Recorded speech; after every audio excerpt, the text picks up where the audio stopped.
मध्य प्रदेश सहित राजधानी भोपाल में 1 जून से अनलॉक की प्रक्रिया शुरू हो रही है। हालांकि कर्फ्यू से राहत देने वाली ये प्रक्रिया अलग अलग चरणों में पूरी होगी। अनलॉक के बाद कोरोना प्रोटोकॉल का पालन कैसे होगा, इस मामले में हमारे संवाददाता भारत भूषण ने अतिरिक्त पुलिस महानिदेशक एस साई मनोहर से खास बातचीत की। कोरोना के गिरते आंकड़ों के साथ लगातार भोपाल में अपराध के आंकड़ों में भी कमी आई है।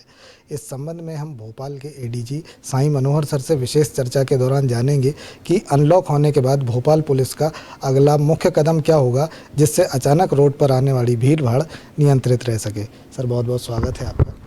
धन्यवाद। अनलॉक की स्थिति में जो है भीड़ लगातार सड़कों पर आएगी, मार्केट में जाएगी। ऐसी स्थिति में भोपाल पुलिस उसे कैसे नियंत्रित कर सकती है? 1 जून से राज्य शासन के निर्देशानुसार अनलॉक की प्रक्रिया शुरू हो रही है और इसमें सावधानी की सबसे ज़्यादा आवश्यकता है।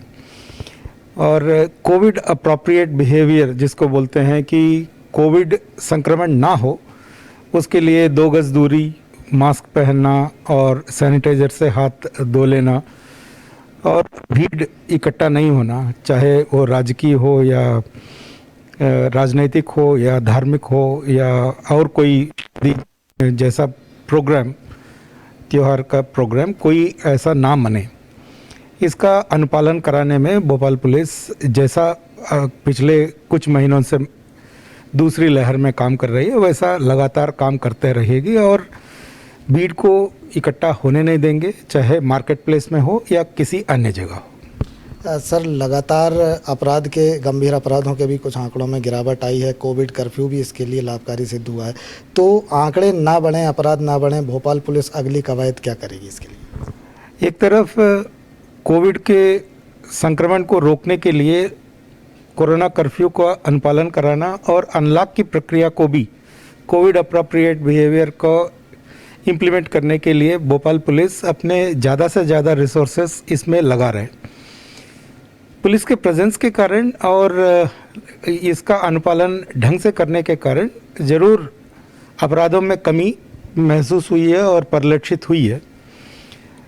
इस अपराधों के ऊपर जो नियंत्रण है वो अनलॉक के बाद भी जारी रखने के लिए पुलिस को ज़्यादा मेहनत करना पड़ेगा, मगर अपराध को रोकना और अगर अपराध घटित होता है उसको डिटेक्ट करना पुलिस का एक बहुत फंडामेंटल मूलभूत काम है। उस काम को करने के लिए भोपाल पुलिस पूरी तत्परता के साथ में काम करेगी और अपराधों के ऊपर नियंत्रण जारी रखेगी। सर, अपराधों की रोकथाम हो या कोविड प्रोटोकॉल का पालन कराना, इन दोनों चीज़ों में आप कम्युनिटी पुलिसिंग को कितना महत्वपूर्ण मानते हैं? सामुदायिक पुलिसिंग का मध्य प्रदेश में हमेशा एक अहम भूमिका रही है और पुलिस खास करके पहली लहर में पिछले साल और दूसरी लहर में जनता को साथ में लेके ही काम किया है।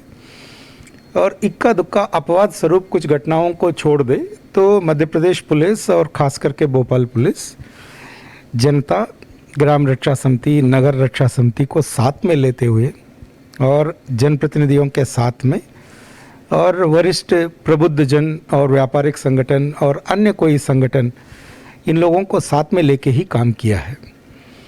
और सामुदायिक पुलिसिंग का यहाँ एक महत्वपूर्ण इतिहास भी रहा है और उस इतिहास को आगे बढ़ाएंगे।